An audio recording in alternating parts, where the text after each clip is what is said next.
Buenas tardes y siento que les haya interrumpido una canción tan maravillosa para oírme hablar a mí, pero en fin, así son las cosas.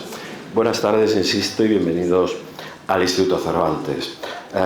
Querido embajador de España, bienvenido a tu casa. Y ante todo, muchas gracias a todos ustedes por entender este nuevo sistema de entradas gratuitas que hemos puesto en marcha, que no nos ha quedado más rápido que poner en marcha, porque en algunas ocasiones la afluencia de público es muy superior al aforo de esta sala, y debemos garantizar la comodidad y la seguridad de todos ustedes. Así que nos temíamos que hoy volviera a suceder, y así ha sido. Sentimos que algunas personas, bastantes, no hayan podido entrar y les pedimos nuestras disculpas, pero insisto en que debemos respetar la normativa de seguridad.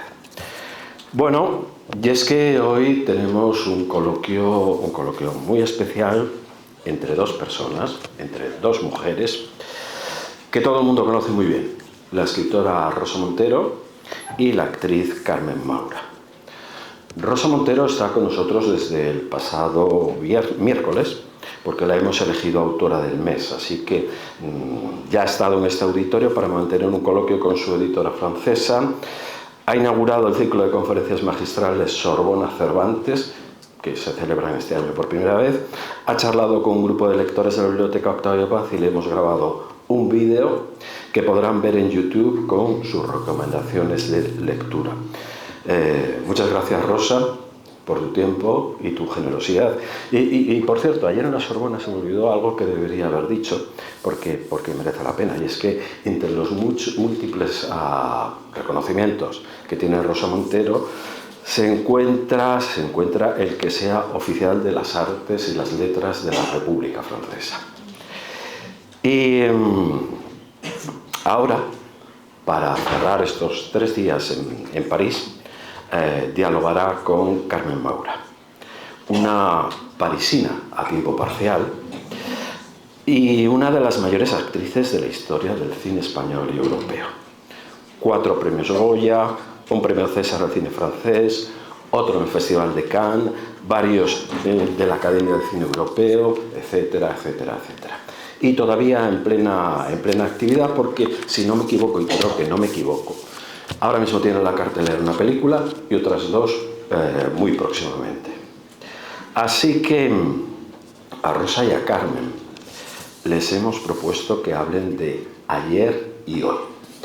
Claro que luego pensamos que ese tema era algo impreciso, así que les pedimos que si lo podían concretar en torno a la libertad ayer y hoy, y de ahí Serrat, lo que quizás resulte más vago aún. Es decir, que en realidad están aquí para hablar de lo que quieran, con total libertad, y con la periodista Marieta Frías como moderadora. Muchas gracias y adelante.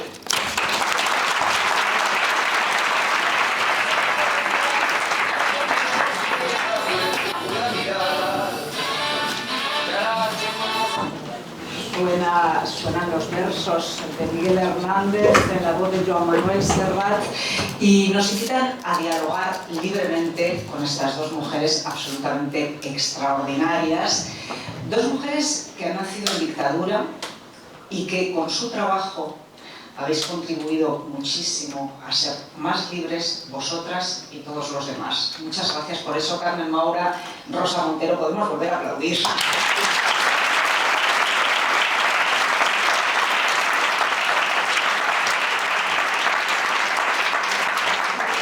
No voy a resumir vuestras carreras porque nos eternizaríamos, y aquí el público lo que quiere de verdad es escucharos a vosotras. Sí quiero matizar que nuestras 2 invitadas están aquí hoy por voluntad propia y por generosidad, porque no vienen a promocionar nada, y esto es absolutamente extraordinario. Además, sé, Carmen, porque te lo he oído decir, que tú prefieres una semana entera de rodajes intensos antes que un solo día de promoción. Más de una semana. Pero eso no nos va a impedir hablar de esas 3 películas que has sido capaz de rodar en menos de 2 años. Una de ellas, esto lo anticipo, probablemente sea candidata a los Oscars. Carmen, si me permites, voy a empezar el diálogo con nuestra invitada del mes, con nuestra autora del mes, Rosa Montero. 3 días contigo, qué bonito, qué suerte. Qué linda, ¿no? Muchísimas gracias. Yo estoy, lo primero, agradecidísima al Cervantes, ¿verdad?, que me ha traído aquí como autora del mes y que además me ha traído para esa conferencia en la Sorbona, que me ha emocionado muchísimo. Yo no había estado dentro del mar de la Sorbona y yo le tengo un grandísimo respeto a la cultura francesa y la verdad es que me emocionó enormemente. Y además quiero agradeceros también que me hayáis montado esta mesa con Carmen, porque no nos había... La última vez que nos vimos éramos jóvenes, con esto os digo todo. Es verdad, ¿no? Es como un túnel del tiempo esto, de repente, ¿no? Muy pequeñas, éramos muy pequeñas y sin embargo luego creo que nos hemos ido siguiendo y la siento como si estuviera, como si estos 30 años pasados no hubieran sido nada, ¿no? Más o menos. Y hay una afinidad, yo por lo menos la siento con ella muy grande, pero es verdad que ha pasado tanto tiempo y pasa tan deprisa, es un asco.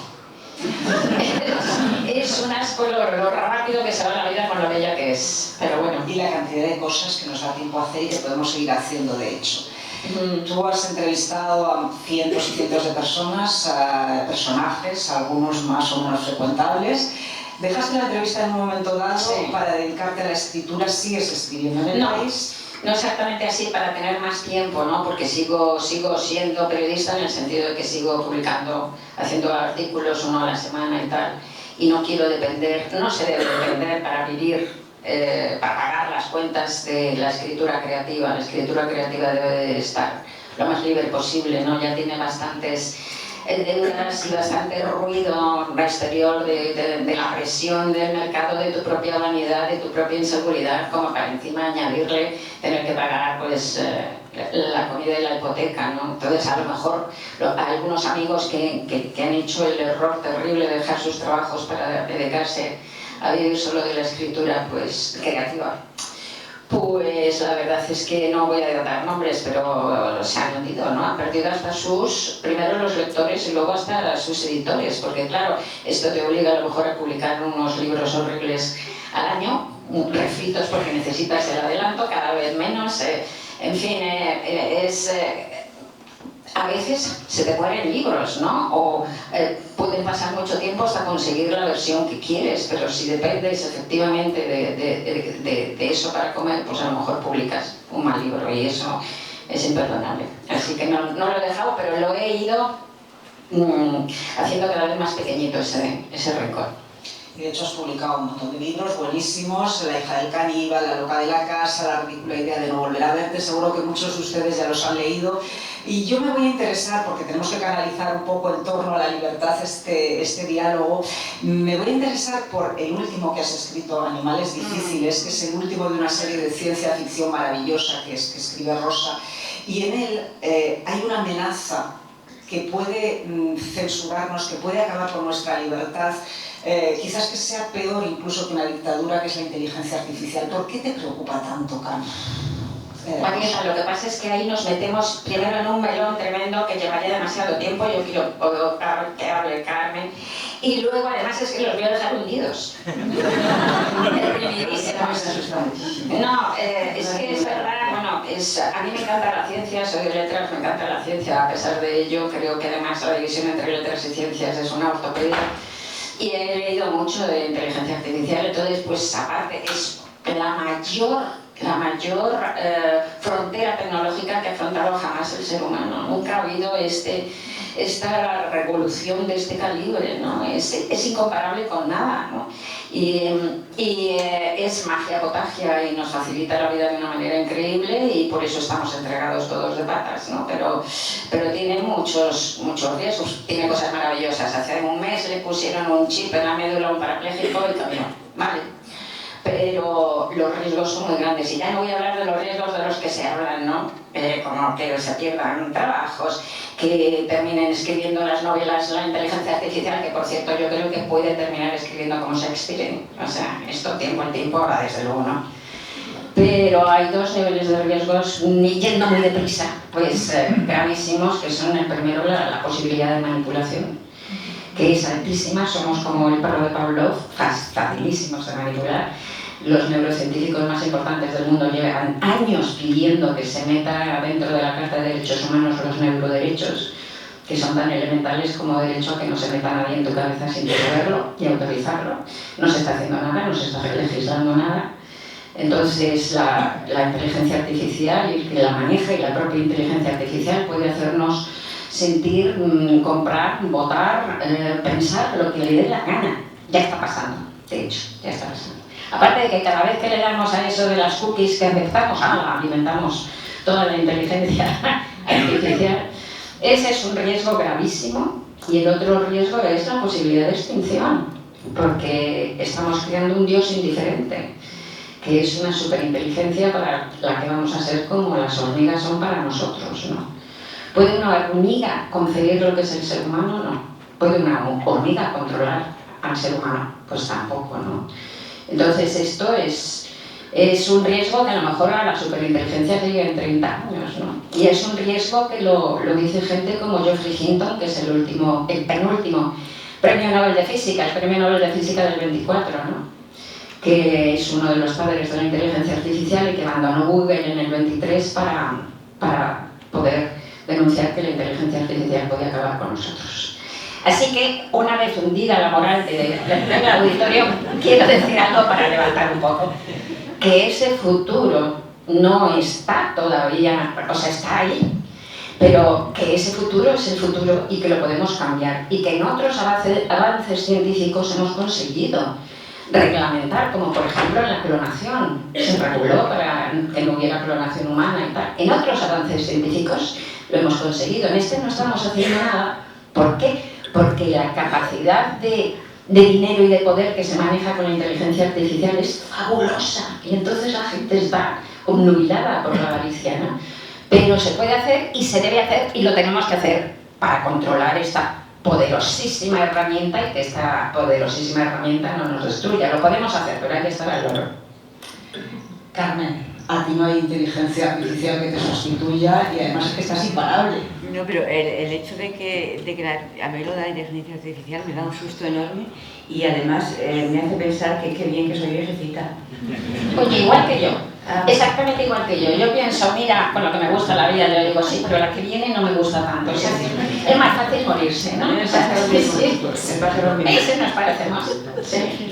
Y luego sí que las sustituyen, ya están hechos actores y actrices completamente con inteligencia. Hablando como tú y todo. Sí, todo. No va a ocurrir, por lo menos en las 3 películas que ha rodado en menos de 2 años, 2 thrillers, teatres con todo, Vieja Loca en Argentina, La Cuidadora, otra vez con Alex de la Iglesia, y una película de la que a mí me gustaría hablar, porque es Calle Málaga, que la ha rodado en Marruecos, que es la que les digo que probablemente llegue a los Oscar en 2026. Y en esta película hablamos de una falta de libertad que nos puede llegar con la edad. Oye, lo de que probablemente llegue a los Oscar es dificilísimo. Porque la directora siempre que... Candidata, por lo menos, ¿no? Es que tienen que elegir 5. Y todos los países mandan una película. Lo que pasa es que ellos son muy pesados, ella y la directora y su marido, y están encantados y pensando que es fácil. Es dificilísimo. Cada país manda una película. Y luego que le toque a esa. Además, si te cogen en las 5 y luego vas, que se gastan ellos, todo el dinero que hay que gastarse para presentarse allí y luego no te lo dan, o sea, porque no vas a tener la suerte de que lo den. Yo, francamente, si fuera ella no lo estaría deseando con tanta gana, pero es que... Pero bueno, es un sueño, está bien. Sí. Luego me gustaría que hablásemos un poquito de esta película y te voy a decir por qué, ya verás. Pero de momento, tú que tienes tanta experiencia, que has rodado en muchísimos países, ¿tú notas que hay una cierta regresión de la libertad en ese espacio tan libre como es el cine? No, una cierta no, muchísimo. O sea, yo noto, yo me acuerdo de los años 80, hicimos cosas que ahora no podrían ir al cine, por ejemplo, es una cosa increíble, es como que vamos para atrás. Yo ahora me siento muchísimo menos libre que en los 80, todos, y más incómoda. Me gustaba más, entonces, y yo no sé tú, yo siento que hay menos libertad. Bueno, depende. Sí, hay una deriva terriblemente retrógrada en todo el mundo y vamos hacia un mundo pues eso, oscuro, no solo por la inteligencia artificial, ¿no? Y mucho más reprimido. Bueno, te estaba escuchando y para intentar además ser un poco más optimistas y tal, estaba pensando también en la libertad personal, ¿no? Y estaba recordando a una amiga que decía, uno sabe cuando es viejo, cuando un día se dice, voy a soltar esto que me he estado callando toda la vida a ver qué pasa, ¿no? Entonces hay una especie de camino hacia la libertad que una personalmente vive. Claro, yo lo que noto más libertad es porque soy mayor y ya he decidido que soy mayor, tengo 80.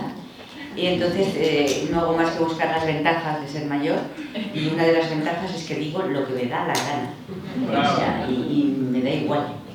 Y lo que decíamos antes, que no me importa ser viejecita porque no me apetece nada lo que viene. Sí, pero bueno, entonces yo lo que creo es que hay un enfrentamiento, ¿no? Evidentemente entre esa regresión y la gente que intentamos luchar para que esa regresión no suceda. Entonces yo creo que ha habido avances por otro lado, por ejemplo. Ha habido avances en la conciencia feminista, ha habido evidentemente avances. Y no solo porque se tenga ahora muchísimo más claro, sino porque además montones de hombres se han dado cuenta de que el feminismo es cosa también de hombres. Como decía Simone de Beauvoir, el machismo no es un problema de las mujeres, es un problema de los hombres con las mujeres, ¿no? Entonces muchos se han dado cuenta de que es... No, bueno, la diferencia de que lo que yo pasé con la separación, los niños, a mí me quitaron los niños, ha sido un plumazo. ¿Por qué? Porque era triste. Cuéntalo, porque es brutal. Un juez llegó a decirte que el oficio o el trabajo de actriz no era recomendable. No, horrible. O sea, yo en eso sí que hay una diferencia enorme y en eso hemos mejorado un montón. Porque a mí, bueno, fue una cosa increíble, es que ni se lo plantearon. O sea, me quitaron la custodia de un plumazo y luego mi marido decidió que se iba en una semana a vivir a Canarias, y entonces yo ya no podía ni verles lo que me habían dado, que era ir a recogerles al colegio y verles 2 fines de semana de no sé qué, y ni siquiera, y ahora no te dejan que el marido decida, me llevo a los niños a Canarias porque con la mujer, vamos también, o sea, y bueno, igual, claro, sí. Pero no, en ese sentido, bueno, se ha mejorado cantidad, es que en ese sentido las mujeres hoy no se pueden ni imaginar lo que eran. No se pueden ni imaginar, sí. Hasta mayo de 1975 la mujer casada no podía abrir una cuenta en un banco en España. No podías comprarte una nevera. Sin el permiso del marido. No podías hacer un plazo sin el permiso del marido. No podías sacarte el pasaporte sin el permiso del marido. No podías trabajar sin el permiso del marido. Y el marido en ese caso podía cobrar tu sueldo. Hasta mayo del 75.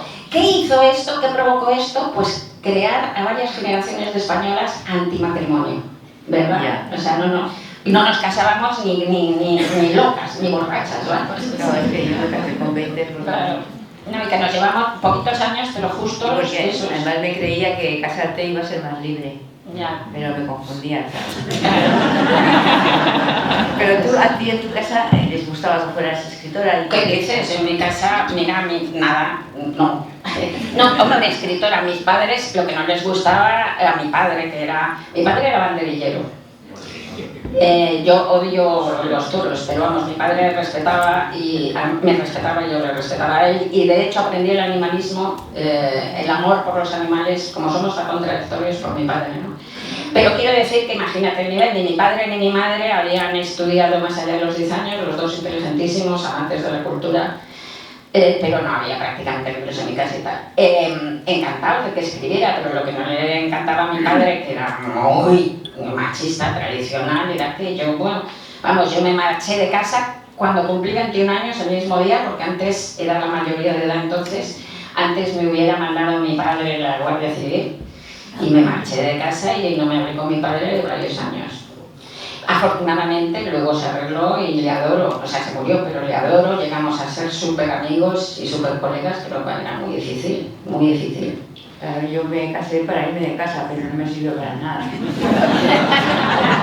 O sea, en mi casa es que no les gustaba nada que fuera actriz, les parecía un horror.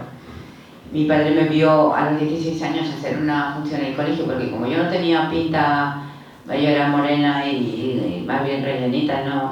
siempre me daban en las funciones papeles del angelito que no habla y que está en el quinto superior.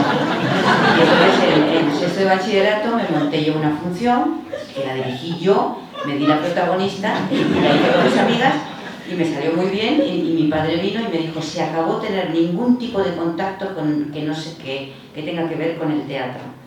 Y entonces en la universidad luego me hice del grupo de teatro y mi marido era el director, bueno, mi futuro marido era el director, y en realidad me casé con él por esa chorrada.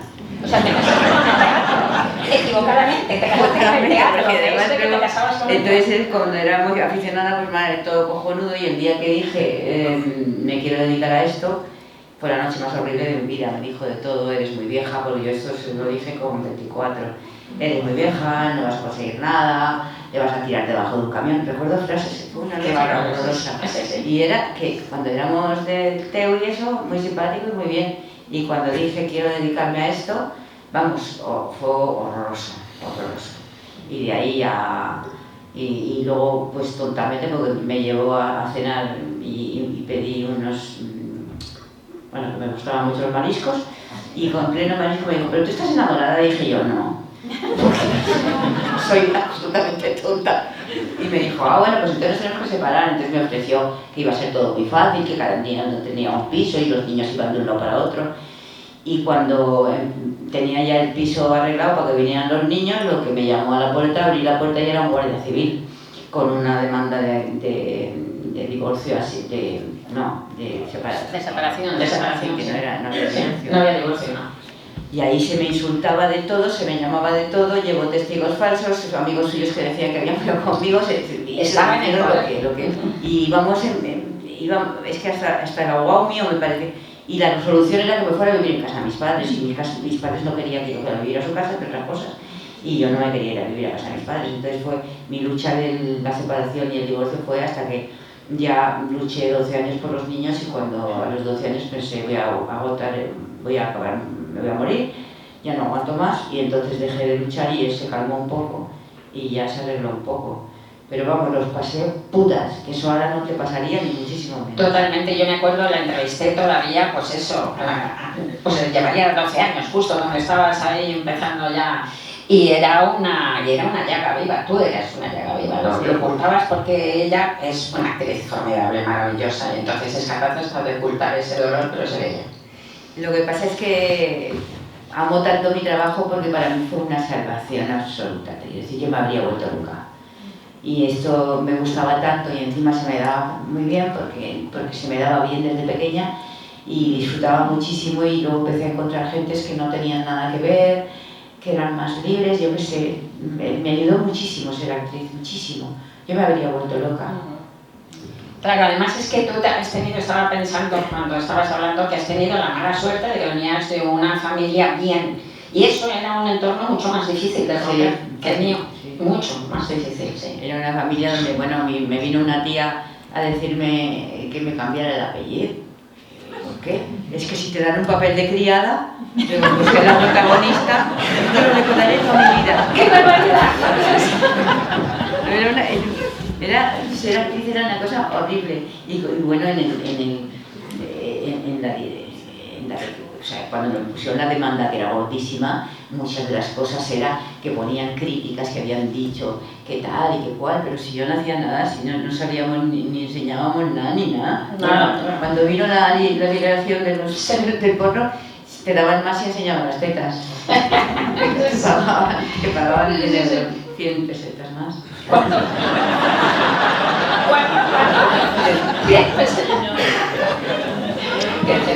Oye, cuéntame una cosa, porque me ha contado antes una cosa muy bonita que le hizo una entrevista a Pablo Lizcano, que fue mi pareja, que murió, y que la acaba de ver ahora un poco, y que le preguntaba al final, cuéntalo.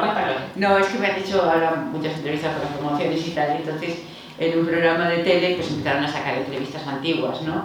Y sale esa entrevista, y yo no me acordaba, primero que estaba monísima, muy bien iluminada, porque yo no sabía que era mona. Me he dado cuenta después. Y yo también, qué tontas. Nos pasa a todas. De repente yo no sabía que era mona, y me veo fotos de cuando empecé y estaba monísima en la entrevista. Y entonces me va una pregunta que me hace y me dice, ¿y tú cómo te ves cuando seas mayor? y tenga, pues, me hablaba de su viejecita. Y digo, uy, bueno, en la entrevista voy a ser una actriz fantástica porque habré aprendido muchísimo, porque habré hecho muchísimas películas y seré cojonuda y tal. Y al final de decir eso digo, y mis hijos me querrán. Porque no, qué bonito, ¿no? Era una de mis, ¿sabes?, de mis obsesiones. Y te pregunto, ¿cómo fue el reencuentro con tus hijos?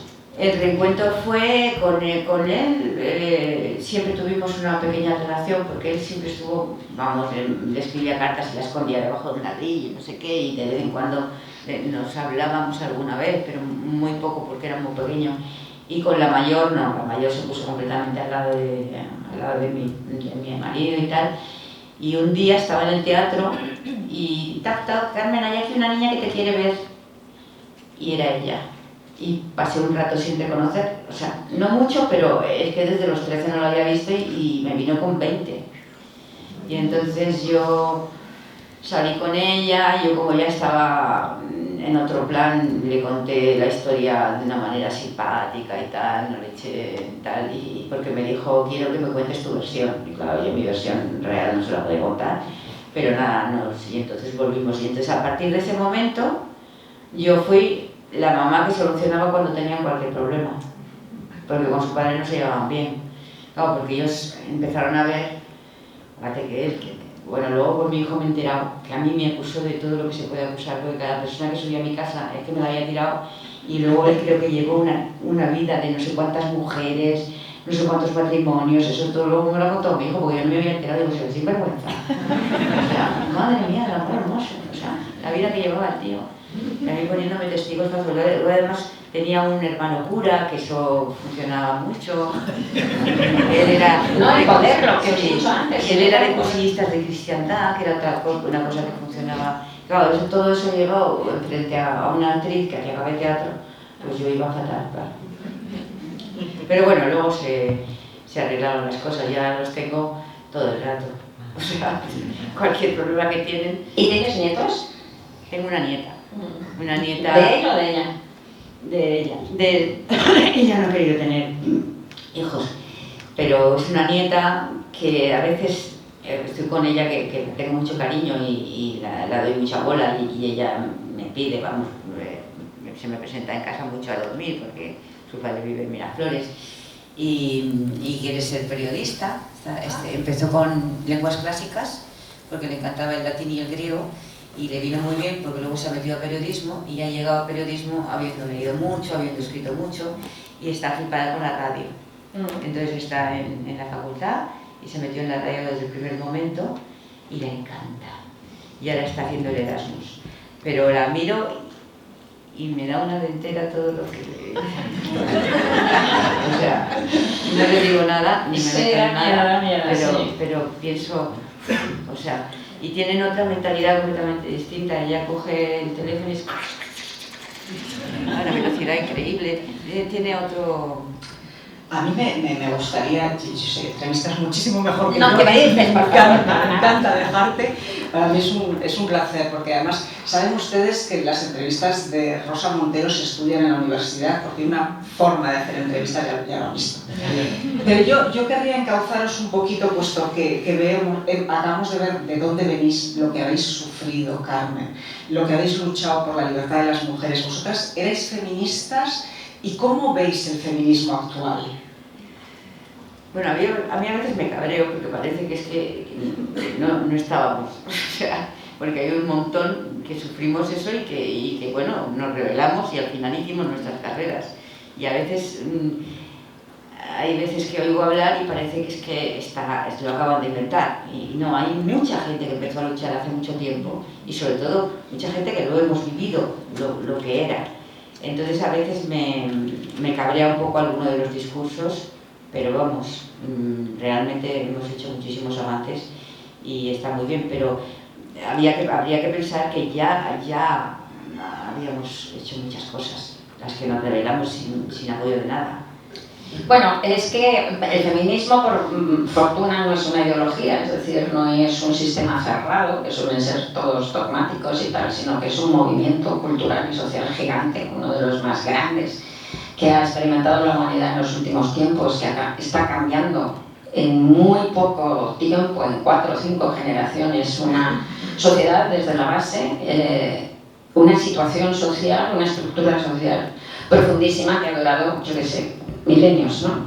Entonces, no se puede hablar del feminismo, sino de los feminismos, ¿no? Porque no, como insisto, que no hay una sola ideología, sino muchas aproximaciones y muchas maneras de acercarse. Entonces, yo creo que el avance ha sido global, enorme, lo he dicho antes, creo que es un avance brutal lo que se ha conseguido. Insisto que además me parece un avance muy importante el hecho de la integración de los hombres en la manifestación del 8 de marzo de 2019 en Madrid, que ha sido una de las más grandes manifestaciones feministas del mundo de la historia.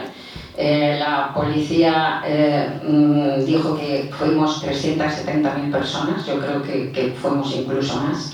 Pues yo estuve y os aseguro que el 40% eran hombres, y además hombres de 25 años para abajo, ¿no? Maravilloso, ¿no? Sí que el avance ha sido enorme, pero en los últimos años, como pasa siempre cuando uno de estos movimientos se hace tan grande, ¿no? y realmente empieza a tener representación y poder, parte del poder social, pues ha habido unas disensiones y unas peleas que a mí me parecen absurdas, en el sentido, absurdas en sí, y por otro lado se le da demasiada importancia porque son minoritarias. Y estoy hablando, por ejemplo, a mí las que me ponen frenéticas son esas pequeñas que son, en cuanto a cantidad son pocas, pero vienen de lugares de poder político y tal, feministas de nuestra edad, precisamente, que dicen que las únicas feministas son ellas y que son las que dan carne, prácticamente, ¿no?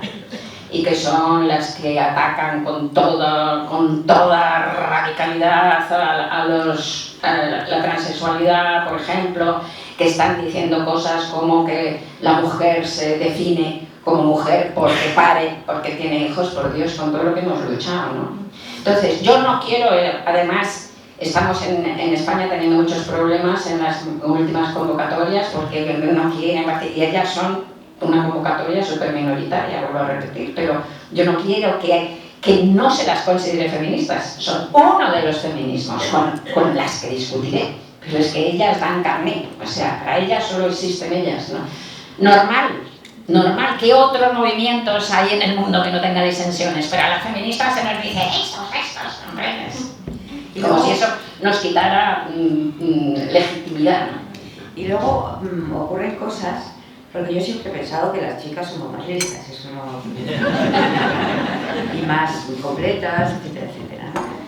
Y me gustan los hombres, no pasa nada. Pero, por ejemplo, se crean situaciones que están llevadas demasiado lejos. Por ejemplo, mundo del cine. En este momento, si la directora de la película es chica, tiene mucha más facilidad para hacer una película. Incluso le pueden dar el sí, un productor, sin casi leer el guión. Porque tienen una subvención especial, porque no sé qué, no sé cuántos. Un chico joven lo tiene complicadísimo. Entonces eso está llevado a un extremo que no me gusta nada.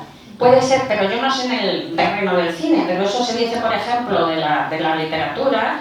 Dicen bastantes escritores, hombres, es que si eres mujer te publican inmediatamente y si eres hombre no, y es mentira. O sea, en el cine probablemente sea verdad. Es mentira en el sentido de que los datos demuestran que se publican muchas más novelas de hombres, o sea, que el 60-40, y que a esas novelas de hombres además les hacen muchas más críticas, no porque sean el 60, sino que les hacen el 80% de las críticas, o sea, es mentira. Pero en el cine pasa eso. En el cine está clarísimo. Y entonces eso no me parece justo. Bueno, cualquier tipo de discriminación... No, es que yo la discriminación positiva no me gusta mucho. O sea, no... Pero cariño, un sistema de becas de estudios es discriminación positiva. Ya. Esa no nos molesta. Nos parece súper justificada. Es discriminación positiva para la gente que no tiene dinero, les das becas para que puedan estudiar. Entonces, la discriminación positiva es un parche, un maldito parche. Y Lo que pasa es que mientras que haya una discriminación real, pues tendremos que irnos apañando con parches, que a lo mejor tienen algún exceso, pero, insisto, nunca nos ha molestado a nadie en la sociedad la discriminación positiva de las becas de estudios. La de las mujeres sí. A mí me gustaría abrir otro melón, y es un melón que va... Por eso os decía que quería hablar de esta película de Calle Málaga. No la he visto, porque todavía no ha salido en Francia. La película trata de un tema y es la pérdida de libertad o de autonomía que a medida que vamos haciéndonos mayores podemos tener. Nos cortan las alas a lo mejor nuestros hijos, nuestra familia, la sociedad. En Calle Málaga, tu protagonista, me corrijas si me equivoco. No le cortan las alas a nadie. Le intentan. Tu protagonista vive en una casa y la hija le vende la casa porque necesita dinero y tú vas a luchar por recuperar tu libertad a todo precio. Es un papel que yo creo que tiene mucha fuerza en este momento. Cuéntanos, Carmen. Sí, además es que se enamora y tiene una historia de amor preciosa. Hay que ver la peli. Sí. Ahí me pidieron que me tenía que desnudar. ¿Cómo me dices? ¿Y te dieron 100 euros por lo menos? No, es que es muy gracioso porque de repente si me lo iban a preguntar a lo mejor hace 5 años había dicho que no. Pero es que ahora me da todo igual. Es como que me dijo, bueno, y tienes era una película, me dijo 2 cosas. Sales todos los días, o sea, todas las secuencias, todos los planos. Y es que eso fue agotador la película. Y tenías que desnudar. Y dije, bueno, nunca nadie me lo había pedido. Además, curiosamente, fíjate que tiene comedias. Y lo más que estaba es en la cama con resina, pero claro, estar en la cama con resina. Entonces, me acuerdo que es que ni me lo planteé como problema. Es como que lo de ser viejecita tiene ciertas ventajas y una de ellas es que como te sientes más liberada. O sea, puedes decir tonterías, puedes ir diciendo, puedes ser como quieras, y a mí no me corta las alas nadie, ni hijos, ni nada de nada. Me encanta vivir sola y pienso seguir viviendo sola. Y no me dicen lo que tengo que hacer ni lo que tengo que dejar de hacer, y ahora cada vez más. ¿Que no quiero hacer una cosa? Pues no me apetece. Y te digo, como eres viejecita, pues ya, pues es que yo soy mucho más viejecita que tú. Que todavía no has entrado en los 80. No. Es muy diferente, ¿eh? Que yo tuve también 70 y pico y es muy diferente. Yo me acuerdo con mi padre que se murió con 84 años y era un guitarrista maravilloso y yo oía decir con 80 y algo, ¡ay! Lo que daría por tener otra vez 76 años. Pues tal cual. Le comprendo perfectamente. Porque es completamente diferente. ¿Tú disfrutas de esa libertad? A mí me encanta hacer lo que me da la gana. ¿Y lo haces cada vez más? Pero cada vez más de una manera escandalosa. O sea, yo por ejemplo, mis hijos, pues, bueno, según, porque cada uno tiene un trato distinto, pero... O si mi nieta viene mucho a dormir a casa, pues ya no me apetece que venga, pues le digo tranquilamente que no me apetece. Y todo el mundo te respeta, porque como ya eres mayor, pues todo el mundo te respeta. Y si haces alguna cosa que no la entiendes, pues dicen, bueno, es que está un poco... lo que quiera y tal. Yo lo único que tengo claro es que cuando veo un rodaje y tengo que hacer mi papel, me sale bien. Y ya está. Y me lo estudio, no lo tengo que estudiar. Oye, ¿y tienes memoria? Porque yo tengo una memoria horrible. Noto que va fallando, pero claro, al tener que estudiar tanto y memorizar tanto, la debo de tener muy ejercitada, porque además yo soy muy obsesa con el texto. O sea, yo no he ido nunca a un curso de latín ni nada, pero mi sistema es coger el texto y palabra por palabra incrustármela en la cabeza. Es odioso, a veces me invento juegos con dibujitos, con de todo para memorizar, pero memorizo muy bien. Son horas, pero es lo más incómodo de actriz. Pero yo llego a mí me da mucha seguridad llegar al rodaje con toda la letra en la cabeza. Que envidia tener memoria, ¿no? Yo lo tengo que apuntar todo. Desde siempre, afortunadamente, quiero decir, no es que me esté dando el Alzheimer ahora, sino que siempre tengo una memoria. Pero tú cuando estás escribiendo un libro, sabes lo que has escrito ya. Hombre, sí, hasta ahí llego. Por ejemplo, el otro día me preguntó una chica una cosa de Te trataré como una reina, que es del 83, y no me acordaba en absoluto. Yo digo, ay, pues no te puedo contestar porque no me vuelvo a releer, y desde el 83 no me acuerdo. O sea, no, lo que pasa es que como un libro, ¿cuánto tardas en escribir un libro? 2, 3 años. Sí, sí, sí.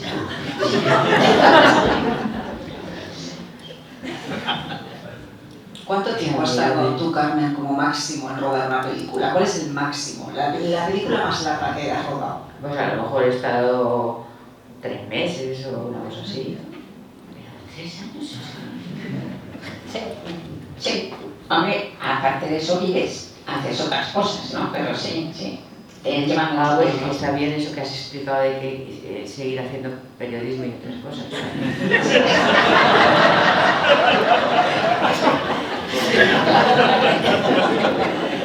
sea, que escribes siempre. Se escribe aquí sobre todo, O ¿sabes? sea, tú escribes un libro, lo acabas y empiezas a pensar en el Empiezo a siguiente. tomar notas para el siguiente. Bueno, ya antes de acabarlo ya empezó a tomar notas para el siguiente. De hecho, terminas el libro porque si no, no estarías toda la vida dándole vueltas. Terminas el libro porque es como una relación de amor, ¿no? Porque es lo más parecido a enamorarte. Escribir novela, ficción, es lo más parecido a enamorarte. Entonces, ya termina, empiezas a hartarte, ¿no? De estar ahí 3 años y se te ocurre una idea nueva. Que empiezas a tomar notas antes de terminar esa novela y empiezas a tener el corazón ya más puesto en esa otra novela. O sea, que realmente es como si te enamoraras de otro. Y entonces ya acabas ese para poder meterte al 100% con otra. ¿Y comentas con la gente? Sí, bueno. Intento contenerme cuando empezaba a escribir, pues a la pareja que tenía al lado le escribía y le atizaba lo que había escrito ese día, ¿no? Pobrecitos, horrible. Y luego con Pablo, cuando empecé con Pablo, con 37 años, me dijo, ni se te ocurra. Hasta que no tengas el borrador entero, y ahí ya me discipliné, que es lo suyo. Y entonces, no, mientras escribo, pues estoy escribiendo, y ya cuando terminas, pues lo entrego. Cuando estás escribiendo un libro, ¿ahora estás escribiendo alguno? Tengo uno parado que lo mismo se ha muerto, sí. Estoy preocupada con él, pero bueno. Pero ya que comentas, dices, sí, hay una cosa que es muy curiosa. Como os digo, esta es mi manera, tomo notas durante 1 año, año y medio o algo así, con estilográfica siempre, en cuadernitos, y voy desarrollando la novela. Y mientras estoy haciendo eso, llega un momento que puede ser al año o así, que ya la tienes prácticamente toda, pero no del todo. Está, pero no está. Y entonces hay un momento que no se sabe por qué, hay como una coincidencia que le cuentas la novela verbalmente a alguien. Muchas veces es un amigo o una amiga que se cristaliza en ese momento, no es que vas a cenar y de repente... Pero me acuerdo una vez que estaba haciendo Historia del Rey Transparente, me parece que era, y fuimos a una cena, yo que sé, una cosa, y se me sentó una cosa, así como medio oficial, se me sentó un escritor cubano al lado, bueno, no me acuerdo cómo se llama, un tío súper educado, encantador, y me dijo, el pobre, en una cena de estas, no nos conocíamos, me dice el pobre, típica pregunta social, ¿y estás escribiendo algo? ¿Qué estás escribiendo? Y yo digo, sí, estoy escribiendo una novela. ¿Y de qué va? Y cristalizó ahí. Y le dije, ¿de verdad quieres saber de qué va? Me dijo, sí. Y me pasé media hora contándole la novela, seguida. Y en ese relato que haces, es cuando te haces dueña de la novela de verdad. Y es un relato fundacional que sucede como al año de estar preparándola. ¿Tú hablas mucho en las películas que estás rodando, en tu entorno? ¿Les cuentas cómo va el rodaje, el argumento, o te lo quedas tocando? No mucho. De hablar de las películas, es que cuando estás haciendo una película casi no tienes tiempo de hablar con nadie. Claro. Porque te levantas, me tengo que levantar muy temprano porque me levanto 3 horas antes para espabilarme, porque como duermo muy bien, pues claro, la última pues me estuve levantando a las 4 de la mañana. Eso me fastidia. Qué horror. Porque es de noche. Pero ahora, a partir de ahora, desde que soy viejecita, estoy pensando en decir que no se me puede recoger antes de las 10. 9, 8, 7. Levantarme a las 7 ya es normal. Sí. Pero es que es una cosa que me está viniendo, fíjate. Pues yo Porque creo como que... cuando me dan un papel ahora, les hace mucha ilusión que lo haga, porque piensan que a lo mejor va a ser el último que hago. Puedo poner ese, pero lo de las 10 me está viniendo la cabeza. Ponlo por retrato. Sí, sí. ¿Verdad? Sí, sí. No, me admite cualquier cosa. Pues eso. Yo hago todas las películas, estas 3 últimas son con peluca, porque así no me estropean mi pelo y además no estoy 1 hora ahí para que te dale y Patito hace unas películas maravillosas, que es como si llevaras nada, y ya siempre con peluca. Sobre todo para que no me incoordine el tiempo con eso. Y también llevo a mi maquilladora, que me maquilla siempre ella, y así tampoco tengo que conocer más gente. Claro. Porque una de las cosas agotadoras de los rodajes es que tienes que conocer a un montón de gente. Sí, y hablar a las 7 de la mañana con alguien, además, ¿no? Y sobre todo estar atenta con todo el mundo, porque el equipo es muy importante. En las películas a mí la cámara me encanta, y cuando digo la cámara es todos los que rodean a la cámara, que son 4 o 5. Que hacen la película contigo, y esa gente la tienes que súper respetar, súper escuchar y hablar con ellos y tal. O sea, a mí la verdad es que rodar me encanta, me encanta. Y luego tiene una cosa buena, que nunca digo que quiero hacer otra, y eso les encanta también a ellos. Y luego que hago lo que me dicen. Yo me lo llevo el personaje como metido en el cuerpo, ¿no? O sea, después de haberlo estudiado mucho, es como que ella ya llega por la mañana con ella dentro de mí. Me acuerdo que en un rodaje con Borao me dijo, ¿y cómo va a caminar? Y le dije, espera que empecemos con la primera toma y ella va a caminar. Y es verdad, pasa. O sea, yo voy con mi y luego ves, y yo misma me sorprendo porque son muy distintas. Las 3 películas que tengo por salir, parece que somos distintas actrices, es una cosa increíble. Creo que te ha dado miedo cuando te has visto en la película de terror, en Vieja Loca, cuando has visto la película en el cine te has asustado. Es que solo tiene que ir los que les guste el terror. Porque yo me divertí mucho haciéndola, me divertí muchísimo. Pero la primera vez que me llevaron a verla, cerré los ojos la mitad del tiempo y en Sitges me la tragaba entera, y os aseguro que es como si fuera una bestia. Hay cosas terroríficas. Y me lo pasé tan divertido porque era todo de mentira, claro, y yo pero verdad, yo las películas solo las veo una vez, porque tampoco me parece muy práctico. Y cuando estoy en el rodaje nunca me acerco al combo a mirar imágenes, y nunca en mi vida he dicho quiero hacer otra. ¿Por qué no? ¿Ha valido? Pues vamos a por la siguiente y ya está. Joder, pues debes de ser como la única actriz del mundo mundial. A los directores les gusta mucho eso. Y luego además que me dicen, pues esto lo vas a hacer completamente distinto, ¿vale? Y me divierte, o sea, no me importa para nada que me pidan que cambie una cosa o que... No, me vuelvo obediente porque me encanta no tener la responsabilidad. Nunca sería directora, por ejemplo, y fíjate que adoro el cine, pero ni por todo el oro del mundo sería yo directora de todo el mundo preguntándote cosas por la mañana. Lo bueno de actriz es que llegas y todo te tiene que tratar muy bien para que estés muy contenta y cualquier cosa que quieras, como si quieres, no sé, la verdad es que yo no soy muy de pedir cosas, pero puedes pedir lo que quieras, te lo dan y todo el mundo te tratan un poco como una loquita.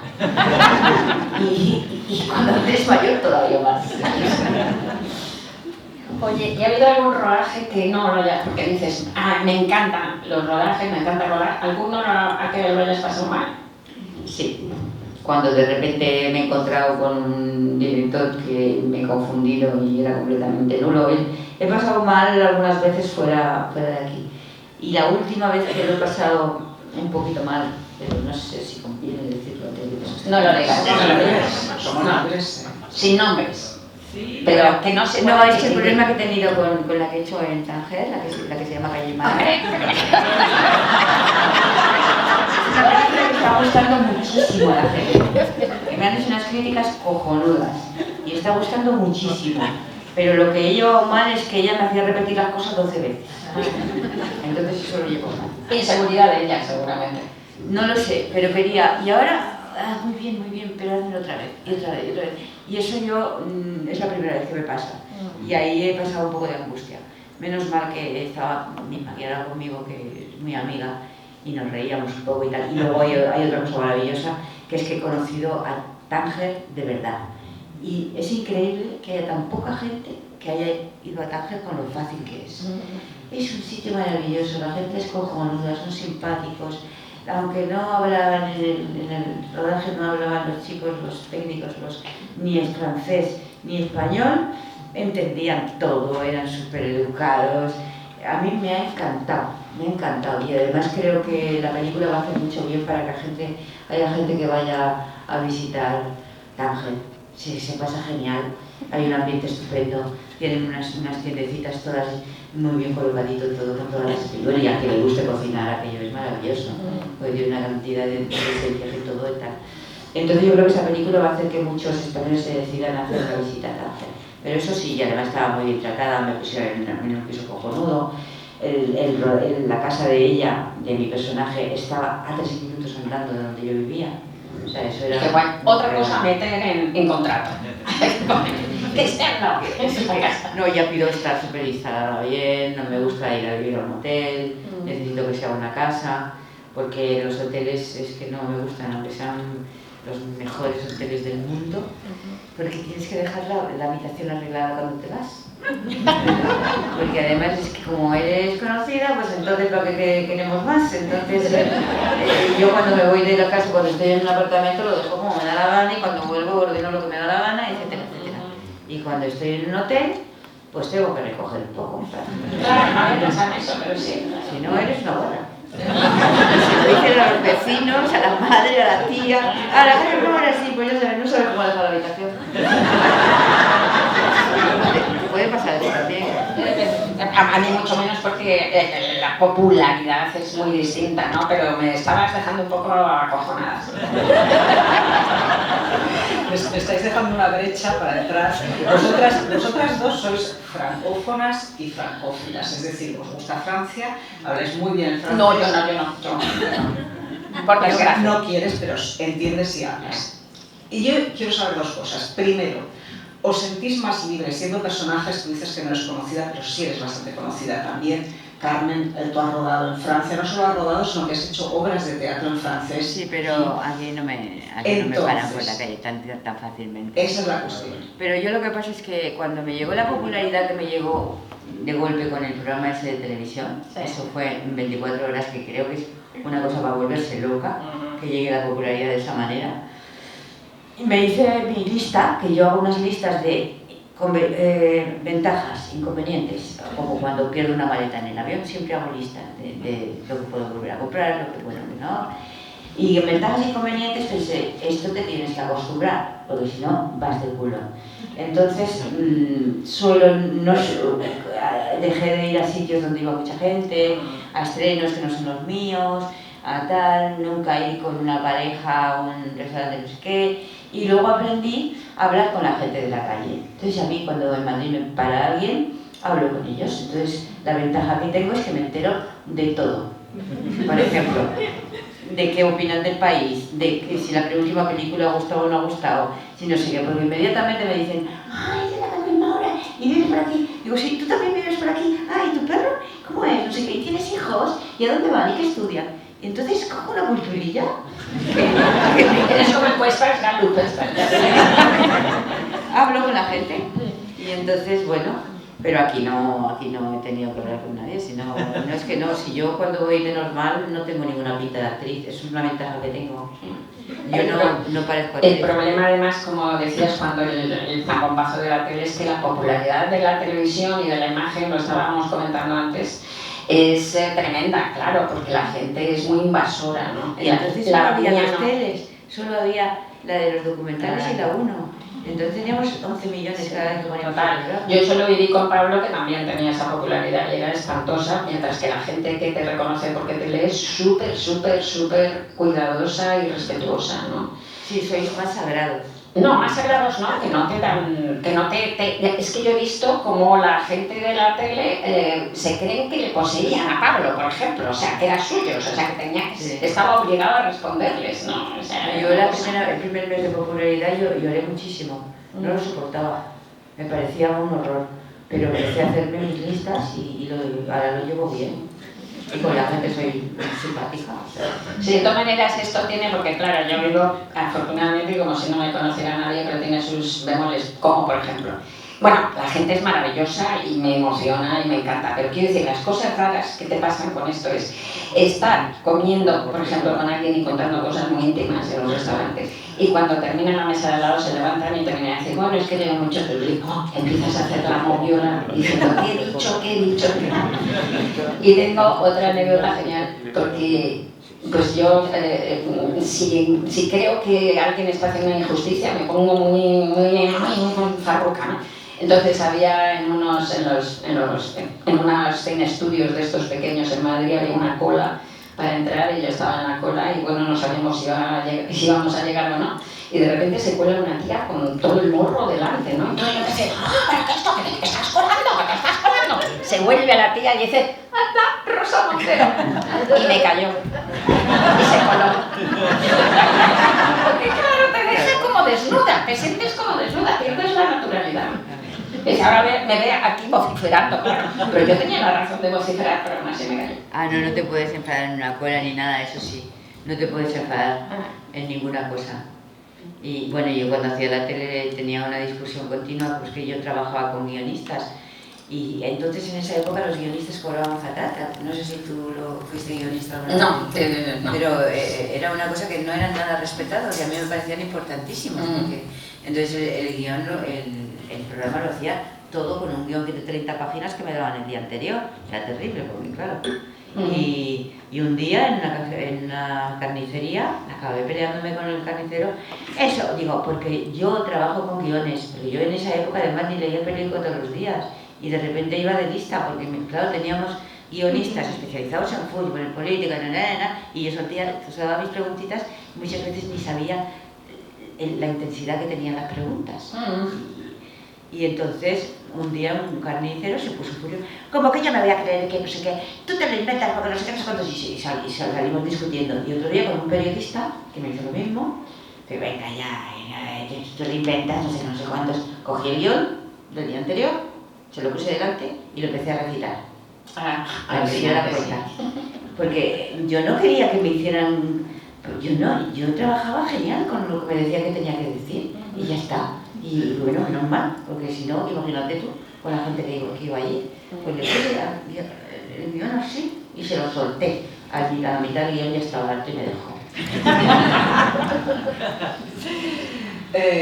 Os decía que os gusta Francia, siento que estáis cómodas cuando llegáis a este país, que incluso lo admiráis como anoche en la Sorbona. Yo lo admiro mucho, sí. Culturalmente me parece impresionante. ¿Sigue siendo Francia el modelo de libertad? ¿Es el país donde tú, por ejemplo, Carmen, te has sentido más libre, o tú, Rosa? ¿Sigue siendo ese ideal? ¿Se corresponde a lo que estamos viviendo o no? Hombre, yo creo que ahora en cuanto a libertad, pues es vivimos en democracias fallidas en muchos sentidos, entonces pues en todos los países europeos hay sus puntos máximos mejores y sus puntos bajos, o sea que en ese sentido son intercambiables. Lo que pasa es que sí que hubo varias generaciones de españoles que nos criamos con el modelo de libertad de la Francia, absolutamente, y eso para mí siempre se quedará ahí, o sea, en ese sentido. Y luego el respeto, vuelvo a repetir, a nivel cultural, porque por ejemplo, una manera de, lo estaba comentando el otro día, de palpar mucho el nivel cultural de un país es cuando vas a hacer promoción y te preguntan muchos periodistas, y esos periodistas te van preguntando, y esos periodistas pues en realidad son un poco como lo de la encuesta que tú haces, ¿no? Son un poco como una representación de las preguntas, de las cuestiones más habituales, ¿no? El nivel de Francia es brutal, pero 7 cuerpos por encima de casi todos los otros países en donde está, ¿no? O sea, es que es realmente de sofisticación intelectual, de conocimiento, de cultura. Esa parte sigue siendo muy buena. Sí, yo en eso me acuerdo de cuando veníamos en grupo a ver películas porno. En Perpiñán íbamos a fines de semana de películas. O algunos libros que no podían entrar en España y cosas de esas. Pero yo ahora me siento súper española. Me siento más cómoda en España. Hombre, yo es que sobre todo en España yo podría vivir en bastantes países, ¿eh? del mundo. Lo malo es que el núcleo fuerte de mi gente, de mis amigos, están en España, están sobre todo en Madrid, y mis amigos y mi gente es mi patria, la verdad. Claro. Y luego yo creo que cuando vas por la calle y no eres nadie, o sea, vas de una persona normal, aquí a veces son un poco agresivos. Pero hablo de París, porque el norte y el sur de Francia es maravilloso. Cuando he rodado, el campo de Francia me encanta, con todas las vacas limpias. No porque las de España sean sucias, sino porque las pobres no se duchan como las de aquí. Eso me encanta. El campo aquí me vuelve loca, todo verde, todo limpito, todo. Pero París me parece una ciudad un poco difícil. Sí. Sí. Bueno, admiro los que vivís aquí. Me parece una ciudad un poco agresiva. Perdone. Porque a mí me han tratado bien y tal, pero... Bueno, es una ciudad un poco agresiva, sí es cierto, es una ciudad preciosa. Y no es una ciudad para decir, voy allí a ver qué hago, a ver qué pasa, o a ver cómo salgo adelante. Es una ciudad muy difícil. Bueno, la sociedad actual es muy difícil para ir a ver qué pasa y que salga adelante en todas las cosas. Sí. Vamos a tener que terminar porque hemos hablado de muchas cosas, hemos pasado un buen ratito, pero a mí me gustaría, Rosa Montero, autora del mes, ayer leí una conferencia magistral en la Sorbona, y como ya han visto lo bien que hablan, tanto Carmen como Rosa... No, pero ya me gana. No te vayas de modesta, cada una en vuestro que no voy de estilo, modesta para estáis haciendo nada. una noche maravillosa. A lo que voy es que Rosa leyó su conferencia magistral, que está aquí publicada y que la pueden coger todos a la salida, pero como hablas tan bien y interpretaste tanto esa conferencia... Porque no la leí, es que no me gusta leer. No leyó nada y de verdad les invito a que la lean porque es una preciosidad. Pero tuviste que acelerar y cortaste justo una de las partes que más me ha gustado. O la lees tú o la leo yo, lo que prefieras. La puedo contar más que leerla. La parte de la libertad, me la marco. ¿Pero te la sabías de memoria? ¿Cuál la sabía de memoria? Hombre, no me las sé de memoria, es que son cosas que las he escrito yo, quiero decir. Este fragmento te lo saltaste y a mí me encanta. Ah, vale, bien, ¿quieres que lo lea? Quiero que hagas lo que quieras, pero que nuestro público lo escuche. Bueno, cuando era más joven, de hecho, hasta hace poco, aspiraba como novelista a la grandeza, a elevarme como un águila y escribir el gran libro sobre la condición humana. Ahora, en cambio, aspiro simple y modestamente a la libertad. Si consiguiera ser verdaderamente libre escribiendo, libre del yo consciente, de los mandatos heredados, de la supeditación a la mirada de los otros, de la propia ambición, del deseo de elevarme como un águila, de mis miedos y mis dudas y mis deudas y mis mezquindades, entonces lograría descender hasta el fondo de mi inconsciente y quizá pudiera escuchar por un instante la canción colectiva. Porque, ya lo he dicho, muy dentro de mí estamos todos. Solo siendo absolutamente libre se puede bailar bien, se puede hacer bien el amor y se puede escribir bien. Actividades todas ellas importantísimas.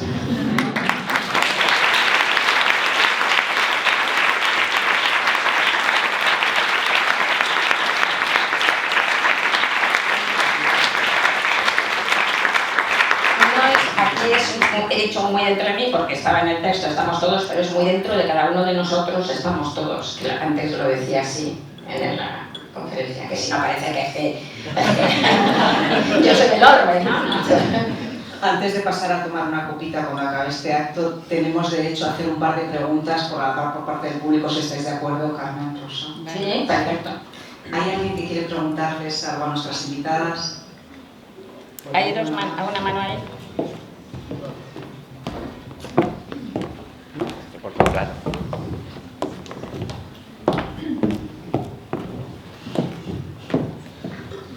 Bueno, primero que todo, mil gracias por este momento tan genial, tan maravilloso. Yo, nacida en Colombia, me deleito oyendo el acento español, con todas las groserías, porque para los colombianos hay muchas cosas que no se dicen en público.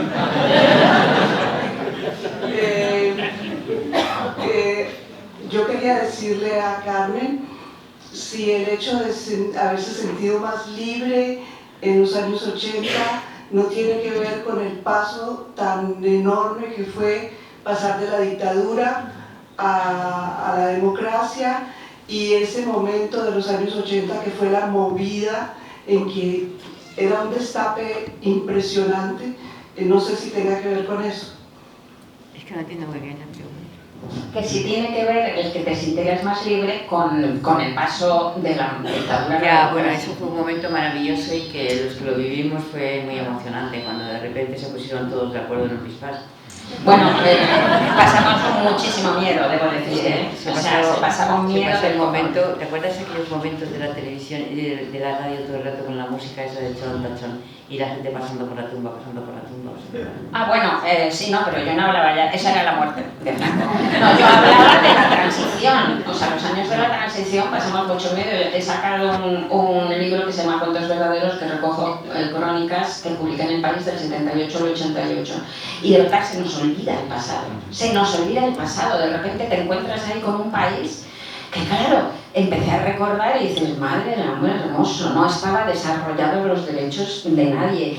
ETA mataba o asesinaba a una persona cada 3 días. Había ruidos de sables que terminaron en el golpe de Estado, ¿no?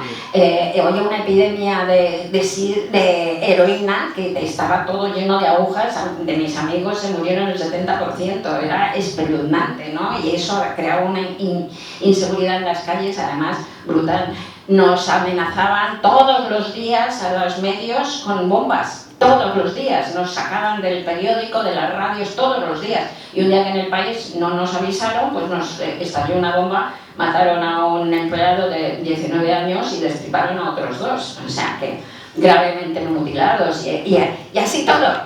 Y así todo. O sea, es que era un país pobrísimo, además, paupérrimo. O sea, y ibas a manifestarte en los 5 años del 76 al 81, me parece, murieron en las manifestaciones en España, ahora no me acuerdo, lo puse en un artículo, si 54 o 56. Estos eran con nombres y apellidos, porque hay otras fuentes que dicen que murieron más. Porque te ibas a manifestar y te mataban de una paliza o de un disparo a la extrema derecha, o de una paliza y un disparo a la policía. O sea, se pasaba un miedo del copón, os lo aseguro. Nos lo ganamos, nos ganamos la libertad. ¿Y la movida? La movida, Carmen. La movida madrileña es una cosa que se inventaron un poco porque había gente tan distinta de uno, llamaban movida madrileña, gente que no tenía nada que ver con nosotros, pero eso se lo inventó un poco la prensa y luego se extendió por todas partes. Pero eran grupos completamente diferentes. Los incluían en la movida pintores, escritores, directores de cine y tal, y muchos de ellos no tenían nada que ver unos con nosotros. Pero fue una cosa que ayudó con vistas ahí fuera, sobre todo. O sea... Sí, fue un fenómeno. Lo que pasa es que hubo una ilusión, ¿no? ¿Verdad? Hubo un estallido de cantidad de gente haciendo cosas en todas partes. Y hubo 27 movidas, no hubo una sola, pero luego como Almodóvar tuvo tantísimo éxito, bien merecido por supuesto, pues se creó como la leyenda de una movida en torno a él, o sea, de un grupito como pequeño, pero en realidad era una cosa social, claro, completamente expansiva. Y luego lo que sí vivimos en ese momento es que nuestras salidas fuera de España eran mucho más... es que las primeras veces no sabían ni dónde estaba España. Ibas a Estados Unidos y lo confundían con África. Lo venían no sabían dónde estábamos. O que estaba en Centro Europa, ¿no? En Centroamérica, ¿no? Sí, no sabían dónde estábamos. Y la diferencia, que eso sí que lo he vivido por todos los festivales y tal, del reconocimiento que hemos ganado en el mundo entero con nuestro cine y con nuestras cosas y con nuestros libros y con todo, es como enorme. O sea, porque entonces es que no sabían ni dónde estábamos. Una cosa impresionante. Cierto, se ha caminado. Sí. ¿Y eso lo hemos vivido? Pues ya está. Millones de gracias a las dos. Ahora os daremos un abrazo.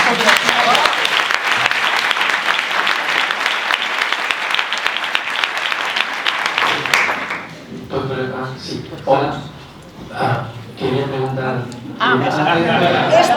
Esto es el epílogo. Para ser muy importante de todo, quiero decir... ¿Dónde estás? Sí, estoy aquí. Hola, muchas gracias por este momento que nos habéis regalado. Porque es para mí... he visto a España, he visto feministas, 3 feministas distintas, con mucha inteligencia, con mucho sabor, con el sabor a España, con la manera de hablar que me gusta, y gracias por vuestros talentos a las 3. Y quería preguntar, porque yo vivo en París, en la agresiva París, pero... ¿Cómo? Y quería preguntarle a Carmen Maura si está previsto que actúe dentro de poco de nuevo aquí en París. No, de momento voy a seguir en casa. No, es que he pensado que no es que me vaya a retirar, pero me canso menos si lo estoy haciendo con mi perra en mi casa. Tipo cuando acaba el rodaje irme a mi casa. No, aquí también tengo casa y tal, pero sí que voy a intentar reducir los viajes, porque ya he hecho muchas películas fuera y tal, y no sé. Y echamos de menos a nuestras perras. Lo hemos estado hablando. Yo en esto lo que más echo de menos es mi perrita. Y bueno, es que la voy a coger en diciembre y no la voy a soltar. No, es que los que nos gustan los perros y quiero tener más. Bueno, cuando pienso en retirarme, lo primero que pienso es, pues entonces tendría 2 o 3 por lo menos. Pero no sé. Pero tú no te vas a retirar. O sea que no, para nada. No.